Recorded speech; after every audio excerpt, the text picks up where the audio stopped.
Hello viewers, இனி நம்ம பார்க்க போறது ஒன் பீஸ் எபிசோட் 962 பார்ட் 1.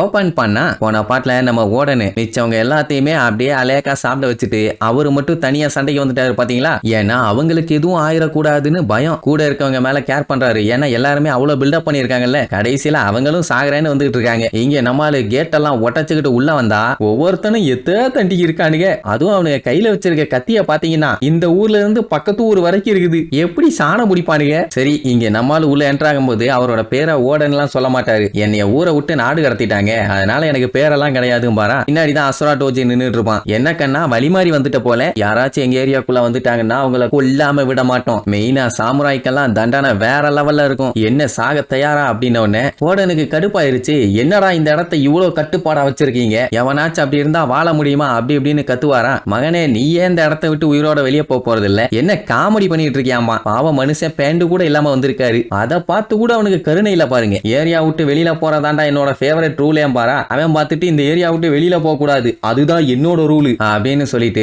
சண்டையை ஸ்டார்ட் பண்ணுவாங்க. அங்க சுத்தி இருக்க கூட்டத்தோட ஓடன் எவ்வளவு நேரம் சண்டை போட்டிருப்பாருன்னு நினைக்கிறீங்க. பவர் எடுத்தது வந்தது அட்டாக் பண்ணதுன்னு ஒரு 3ல இருந்து 4 செகண்ட் எடுத்தா கூட 5 செகண்ட்ல எல்லாத்தையும் பறக்க விட்டுட்டாரு. ஸ்ட்ரெயிட்டா அசுரா டோஜி கூட தான் சண்டை. அவன் பாத்தீங்கன்னா ஓடனோட அட்டாக்கிய தடுத்துருவான். சொல்ல போனா அசுரா டோஜி கொஞ்சம் டஃப்பான ஆள் தான். அதனாலதான் கின்னு அவனை சேர்த்துக்கணும்னு சொல்லியிருக்கான் போல. மொத்தத்துல 2 பேருக்கு அங்க பயங்கரமா சண்டை ஸ்டார்ட் ஆகுதுன்னு வைங்க. மழையும் பெய்ய ஆரம்பிச்சிருச்சு. இங்க மத்தவங்க எல்லாம் ஓடன் சாமான்னு பிச்சுக்கிட்டு வருவாங்க. வந்து பார்த்தா கேட் எல்லாம் கண்ணா பின்னான்னு நொறுங்கி கிடக்குது. அதிலே தெரிஞ்சு போச்சு இந்த வேலையெல்லாம் ஓடன் தான் பார்த்திருப்பாருன்னு. இங்க இவங்க 2 பேத்துக்கும் சண்டை சும்மா தாறுமாறா போயிட்டு இருக்குது. அசுரா என்ன சொல்லுவான், நீ எல்லாம் ஃப்ளவர் கேபிட்டல்ல மாளிகையில வாழ்ந்தவன், எங்களை மாதிரி நரகத்துல வாழ்றவங்களோட கஷ்டம் எல்லாம் உனக்கு தெரியாது அப்படின்னு சொல்லிட்டு உன்னைய கொல்லாம விட மாட்டேன் அப்படின்ட்டு அவன் ஒரு ஸ்டைல் எடுக்க, நம்மால ஒரு ஸ்டைல் எடுக்க, சரக்குன்னு ஒரு வெட்டு. 2 பேரும் போஸ்ட் கொடுத்து நிற்பாங்க. அசுரா டோஜி கொஞ்சம் ஷாக்கா திரும்பி பார்ப்பான். அவ்வளவு மலையிலேயே அவங்க 2 பேத்துக்கு போடுற சண்டையில மேல புகஞ்சுக்கிட்டு இருக்குது. அது மட்டும் இல்லாம பிளார் அடிக்குது. அதை பார்த்துட்டு கன்ஃபார்மா சண்டை ஸ்டார்ட் ஆயிடுச்சுன்னு வேகமா வந்து பார்ப்பாங்க. பார்த்தவங்களுக்கு பயங்கரமான ஷாக்கு. என்னன்னா அத்தனை பேருமே மட்டை. அசுரா டோஜி ஆளுகள்ல ஒரு ஈக்காக்கா இல்ல.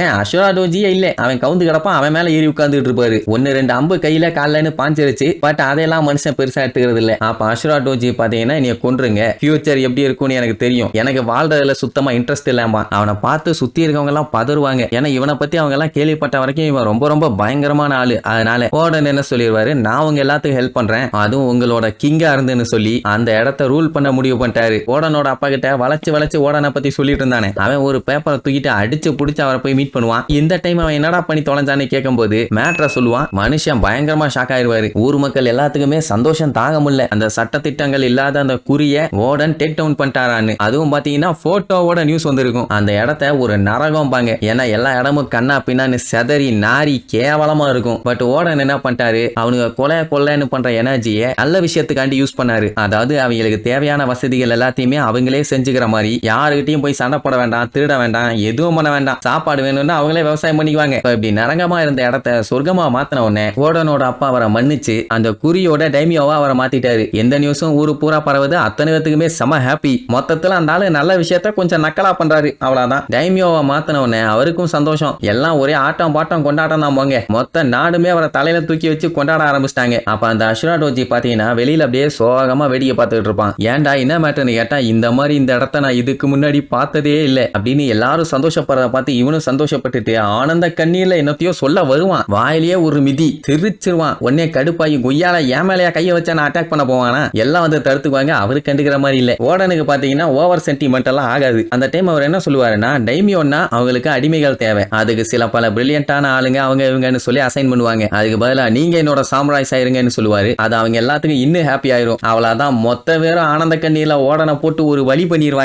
அப்படியே கட் பண்ணி ஒரு 6 வருஷத்துக்கு அப்புறம் காட்டுறாங்க. அதாவது இப்ப லேண்ட் ஆஃப் ஆன இருக்கே, அதுக்கு 33 வருஷத்துக்கு முன்னாடி ஆக்ஸ் பைரட்ஸ்னு ஒரு பைரட் குரூப்பை கேள்விப்பட்டமே, அவங்க குரூப்பை கலைச்சிட்டாங்க. கலைச்சிட்டா மட்டும் சும்மா இருப்பாங்களா, அவங்களுக்குன்னு ஒவ்வொரு குரூ உருவாக்குனாங்க. அவங்க எல்லாம் என்ன சாதாரண ஆளுகளா, எல்லாம் மலமாட்டு பயிலுக. சோ ஆட்டோமேட்டிக்கா அவங்களுக்குன்னு ஆள் கிடைச்சிருச்சுன்னு வைங்க. அப்போ ஒரு நாள் பாத்தீங்கன்னா இந்த குறியோட பீச் இருக்குல்ல, அந்த இடத்துல பாத்தீங்கன்னா ஒரு 2 பேர் வந்து மயங்கி கிடப்பாங்க. அவங்க எல்லாம் காமெட்ஸ் வந்து குத்தி பார்த்துட்டு என்ன வினோதமா இருக்காங்க, யார் இவங்கன்னு சொல்லி யோசிச்சுட்டு இருப்பான். அவனே வினோதமா இருக்கான், அதான் அவனுக்கு தெரியல பாருங்க. அவங்க 2 பேரும் வேற யாரும் இல்ல, கேட் வைப்பரும் நம்ம டாக் ஸ்டோமும் தான். என்னப்பா நீங்க எல்லாம் அனிமல்ஸான்னு கேட்டுட்டு இருக்கும் போதே அவன் மண்டையில ஒரே போடா போட்டு அங்க இருந்த மக்கள்லாம் இது என்ன வினோதமா இருக்குதுங்கன்னு அப்படியே சுத்தி சுத்தி பார்த்துட்டு அவங்க மூஞ்ச பார்த்தோன்னா பயந்துருவாங்க. இவங்க இப்படித்தான் லேண்ட் ஆஃப் ஆனோக்கு வந்தாங்க போல. சரி இதுக்கப்புறம் ஓடன் எப்படி இவங்களை காப்பாத்தி பார்த்துக்கிட்டாருன்னு அடுத்தடுத்த எபிசோட்ல பார்க்கலாம். டாடா.